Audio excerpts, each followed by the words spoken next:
Alabama's the number one team in the country, but it was a physical, hard win over Georgia. And there's definitely some guys that are banged up. We're going to give you an injury report. Also, get your rat traps out. Yeah, we called it rat poison before. Now we call them rat traps. Alabama versus Vandy. Is the Tide ready to take the next step towards a national championship? We're going to get into all that right here on Cover Crimson. Let's roll.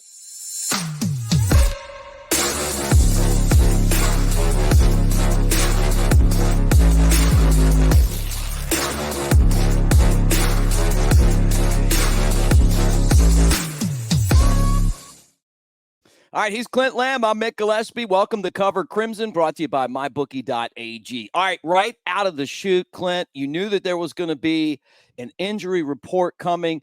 Give us a list of the guys that Alabama talked about being banged up and guys that you noted that might not have finished the game that we're keeping an eye on right now.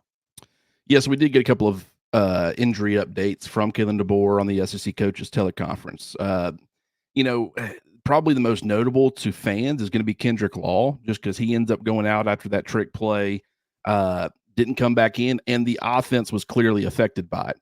And Kalen DeBoer did say that he's still considered day-to-day, did not rule him out for this weekend, so it is possible that he ends up playing. I also wouldn't be shocked if he didn't play this weekend, and we saw him next week against South Carolina. But, that's a really, something else that Kalen DeBoer brought up about Kendrick Law is how important he is to the offense, and the fact that from a stats perspective, he might not fill up the stat sheet, with a bunch of numbers, but just the perimeter blocking that he provides. And really, DeBoer brought up both the Wisconsin game and the Georgia game. I think that's something that Alabama was lacking pretty severely, in the second half against Georgia. But that's probably the most notable. Someone also asked about Devontae Smith. He was dealing with some issues. We thought it was cramping issues, and that was confirmed by Kalen DeBoer. He cramped up multiple times in that game. But he was out there, or he has been out there all throughout the week, continuing to practice. So that's, considering he's a guy that has gotten banged up a lot in the past, just having cramping problems, that's something that a lot of guys deal with. Doesn't look like it's anything injury related. So that was obviously good news. Quay Russaw was a guy that didn't get brought up, but, he was a guy that ended up playing, but was clearly limited this past week. You kind of wonder how close, he is to 100%, but you got to think after another week further away from that injury, he's going to continue to get more healthy and better. And then Jahad Campbell was the one that I would have liked for somebody to have asked about. And it wasn't that Campbell ended up leaving the game. It's just, every time he was coming to the sidelines, he was hobbled towards the end, or at least that's what I noticed. And so, you just wonder, okay, he's probably dealing with something, but it's probably not enough considering he played. Don't think it's going to be anything that holds him out against Vanderbilt. But that would probably be another one that fans probably want to know about, because it was pretty clear, even though we played a really good football game on Saturday, he was not 100%, at least, for a majority of the second half. Good stuff, Clint, and we'll be keeping an eye on that as Alabama takes on Vandy. That's a 3:15 Central Time kickoff on Saturday. Guys, Cover Crimson. As we talk Alabama with you right here, make sure that you like and subscribe. Be part of the channel. I mean, we've had amazing growth, and it's because of you. We really appreciate you guys. We try to bring you all the insider stuff that we have.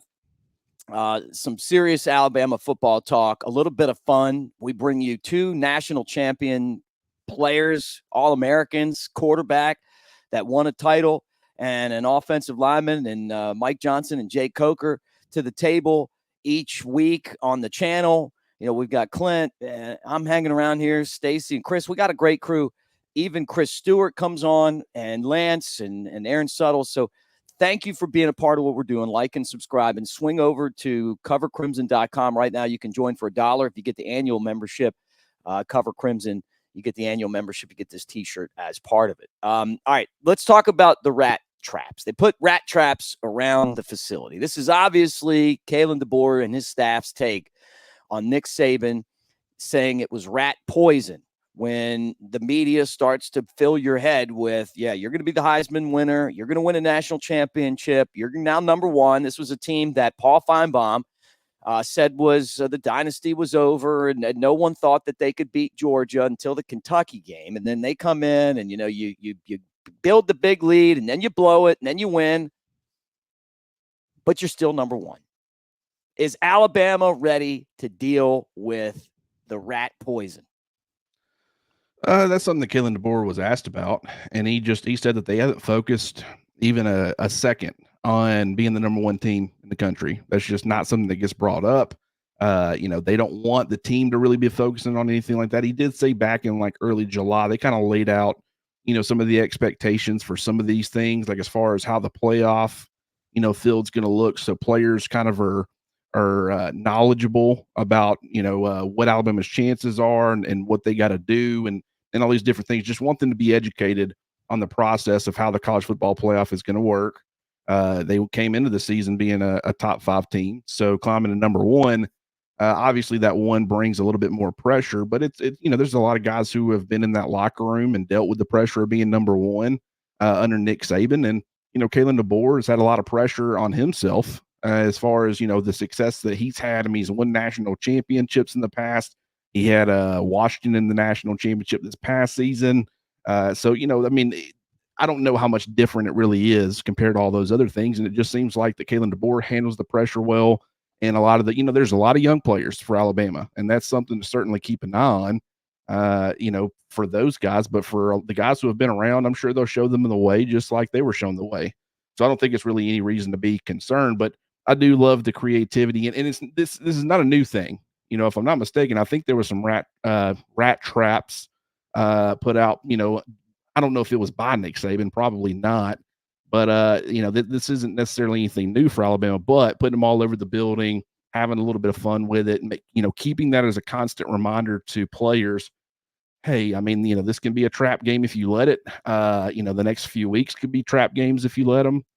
You're coming off a really physical game against Georgia, a lot of emotion. One of the most emotional games I think I've ever seen, as far as the atmosphere and all that stuff. So you got to be able to refocus and get back on track. Yeah, no doubt about it. Well, now they turn their focus to Vandy, and it's been tough because, we're really excited about what happened against Georgia, and it was an epic collision. I mean, it's the first time this year that 2 top 5 teams have played, and when you win these matchups, it's a big deal. I mean, these are games that we'll talk about for a long time. Now you got to pivot and play a team that Nick Saban said, hey, it's the one place in the league that doesn't really have a home field advantage. You expect to win. You're going to have more fans than they are. Alabama has struggled against Vanderbilt over the years. Don't get me wrong, but they always seem to find a way to win. Saban had this signature. Jake Coker told us this on the Elephant in the Room show. Games like this, he's on your ass all the time. You never do anything right. You don't have to worry about the Georgia game, but these Vanderbilt games, you make a mistake and he is going to ride you. That's not Kalen DeBoer's style. Now, maybe he has somebody else there that plays that role, but what is this going to look like for Alabama stepping forward? And this Vanderbilt team, Mike Johnson told us yesterday on the All-American report, can run the ball and they could give you some trouble. They almost beat Missouri, and Missouri's a top 10 team. I mean, and he's right. I mean, I wish, it's funny because I don't think Nick Saban realized what he was doing at the time, but it was because of his connection to Alabama. He threw a lot of rat poison out there for Vanderbilt to use. How much of a difference will that make? I don't really know. This Vandy team's it's a lot scrappier than we've seen, in recent years. I think Clark Lee's done a really good job with that group. They play extremely hard for their coach. There's obviously going to be some limitations at different spots. We'll talk about that later in the week. But, I mean, this is one where you can't let it get away from you. And it wouldn't necessarily, you can say, okay, Alabama's just so far superior, as far as their talent and stuff to Vanderbilt, where it's not going to matter regardless. And it's like, that's just not the way that it works in football. Like, you got to be focused. You've got to, do the little things right continuously. I mean, because it's not just about this week, it's about like a seasonal outlook. Mm-hmm. You can't take weeks off.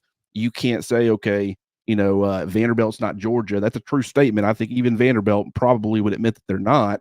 But, where you're focused at, and it's really, Nick Saban was always really good about it being about Alabama. It wasn't about who the opponent was. If it was Georgia, okay. If it was Vanderbilt, if it was, UT Chattanooga, it did not matter. It was all about Alabama and focusing on yourself, doing the little things right.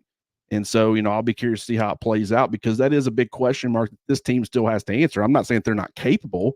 I certainly think that they are, but just all the recognition that they've gotten this week for beating, Georgia, even though, and Mick, does it not seem like Alabama's kind of being treated as the team that lost based off of how the second half went as far as a lot of people?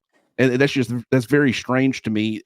One of the most strange dynamics I've ever seen. It's like almost Georgia fans that I've seen on Twitter and stuff and some of their media even, which is understandable, but they're not treating it like a win, but in some ways it's like there's a lot of optimism coming from that side.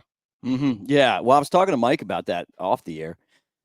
And I feel like that is a real trap for Georgia because moral victories and all of that stuff, they don't count. You lost. And I feel like it was probably the best thing that could have happened for Bama because they cut through Georgia like a hot knife through butter. Georgia got a lot of breaks, having the opportunity to go for every single down that they needed to in the second half. They weren't great on third down, but they were great on fourth down. They were perfect on fourth down. They caught some breaks. The young secondary definitely got tested a little bit. Alabama took their foot off the gas. There's a lot of lessons there. But at the end of the day, Bama, to me and you both, we feel is clearly a better football team than Georgia. And I almost like it that this is the way it is. But I'm telling you right now, you better watch out if you walk in and think, hey, you know what, we won that game. If you're Georgia, then you get beat by Auburn, which is kind of an Auburn thing to do, right? Like they lose every week, and then all of a sudden they'll just jump up. They almost beat Georgia last year. I would be worried about Georgia, and I would not bet them, or I'd bet their opponent because a lot of the things that they did weren't like good football things. It was like, hey, we're just throwing the football up right now and taking chances because we have to. And Alabama just kept dropping interceptions. They were one play away from just getting clubbed in that game.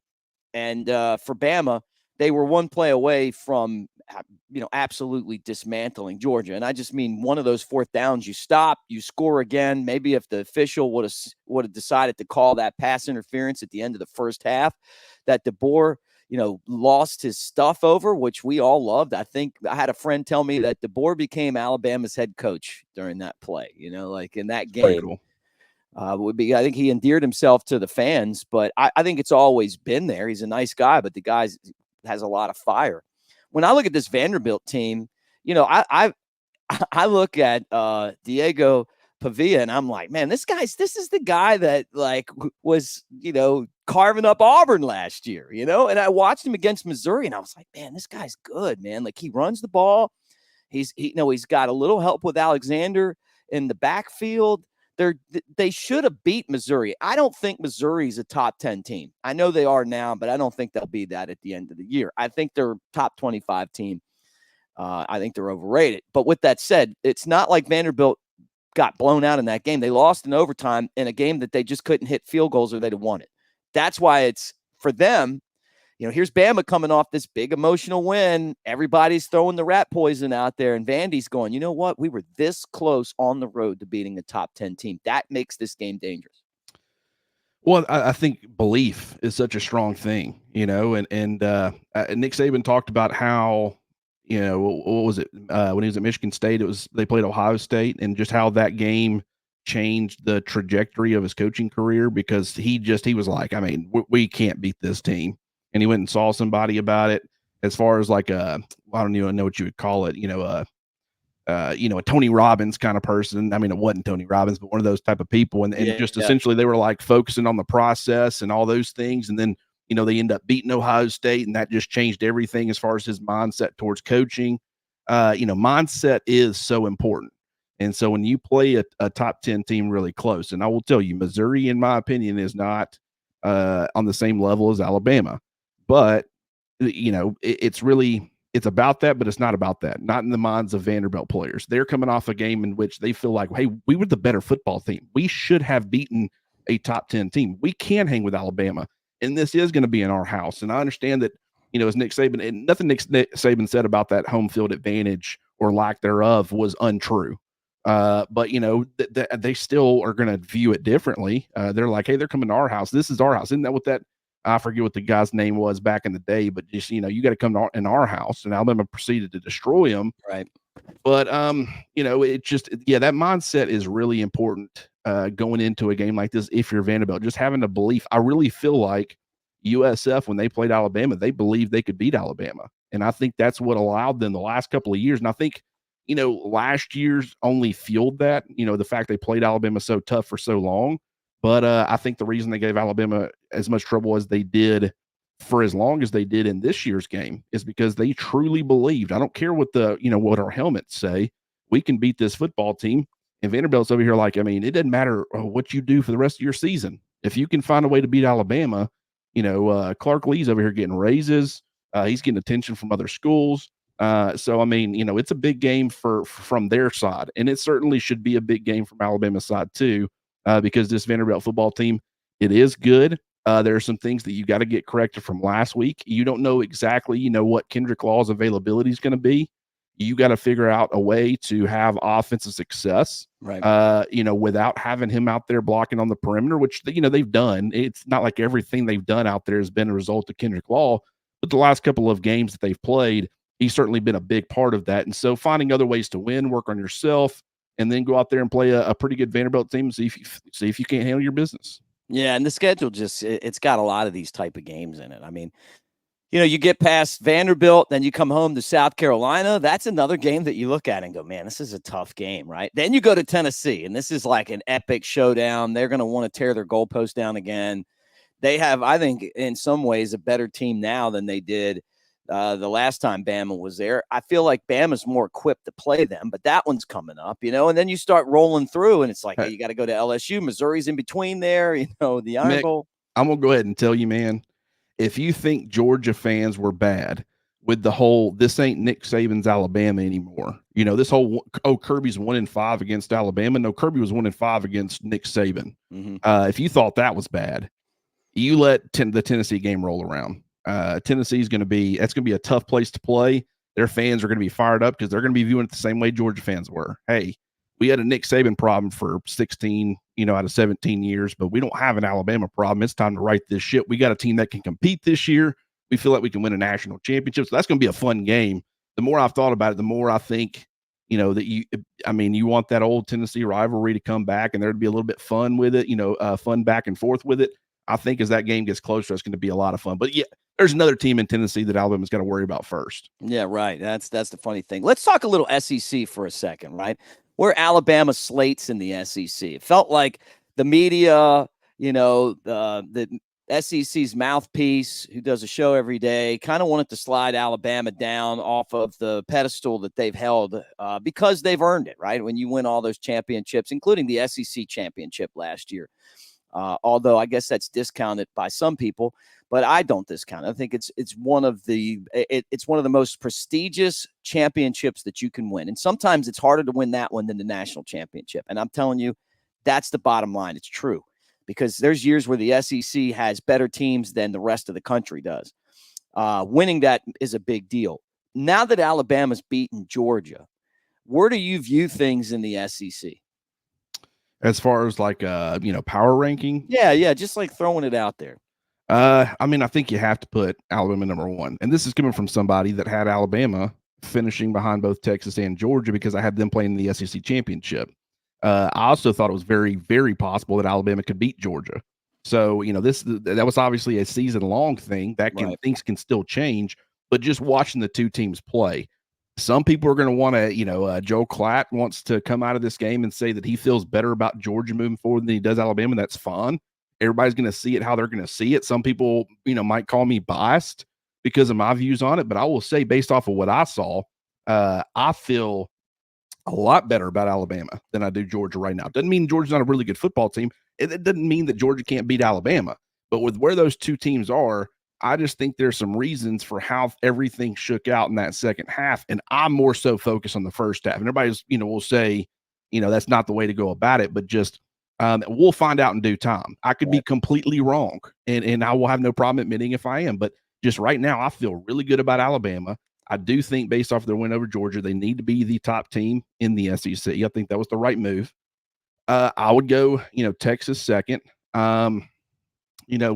Really after that, do you go Georgia or do you go Tennessee? I think that's the big one. A lot of people, because Tennessee's undefeated, they kind of are a really exciting team. Georgia maybe, is not playing great football right now. But what's interesting is that some of the people that are saying they feel, not Joe Klatt, but other people that have similar opinions are saying that they feel better about Georgia than Alabama exiting this game, have them power ranked even behind Tennessee. It's like, how are they your fourth team? I understand they have a loss, but if you're power ranking and not like ranking from a, top 25 rankings perspective, how in the world do you have Georgia behind three other SEC teams, and yet the team that you have first or second, you're like, I feel better about Georgia than I do them. It just, people talking out of both sides of their mouth, but I would probably put Georgia number 3 and Tennessee number 4. What about you?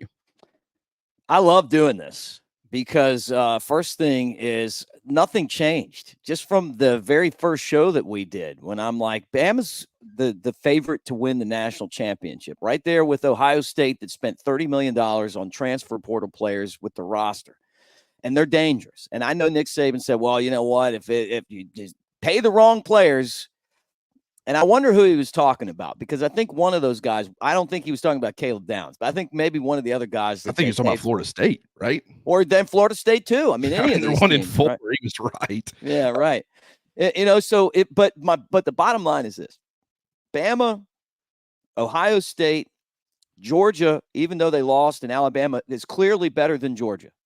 But there's people that like Joe Klatt that are always going to try to pick against Alabama. There's those people that are out there that's kind of where the way that they go out there and catch headlines. That's like, did you miss the first half, buddy? Like really? Did you miss the first half? Come on, man. And what about the second half? Yeah, when you got 4 downs on every single play and caught every break. I mean, come on, man. If Alabama played them again, they wouldn't take their foot off the gas. Bottom line is this: it's Bama, it's Georgia, and it's Texas. And we wanted to put Ole Miss in there, and then they lose to Kentucky. You know why? Because it's Ole Miss. They haven't I mean, look, they're the same Ole Miss they were last year. It's like people enjoy all of the talk that Lane Kiffin gives, and he is definitely a soundbite guy. But it's typical Lane Kiffin. And when you wonder, like, hey, man, are you secretly looking at that Florida job? Because that's his MO. He's never happy where he's at. It's always the next job. I mean, we've seen this with him since his days with the Raiders and Tennessee and USC and Alabama when he's offensive coordinator, got a team in the playoff ready to win a national championship, and he's too busy on the phone, trying to recruit coaches. Look, Ole Miss isn't that good. They're okay.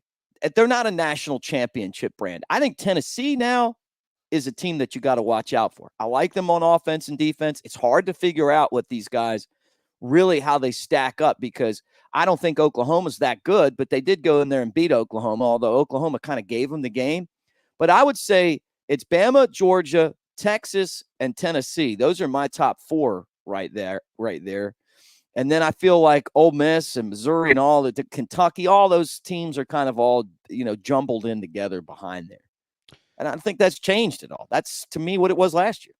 I mean, yeah. And I mean, I said going into the season that I felt like that the Oklahoma-Auburn game was going to be really important because I thought the winner could potentially get to 8 wins. Yeah.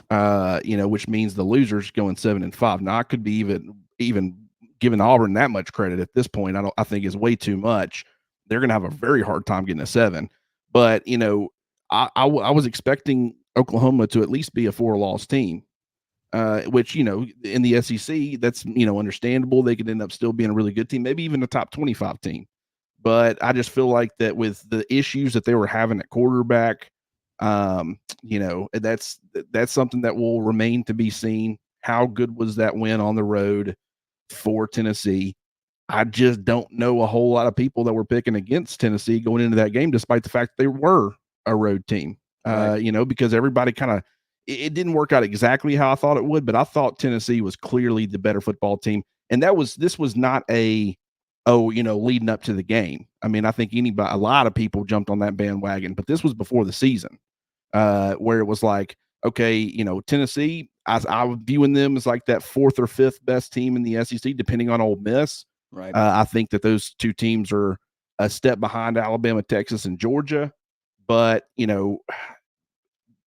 with how I was viewing Oklahoma, I thought they're going to go on the road and they're going to get a pretty handed victory. So they kind of played out how I thought it would.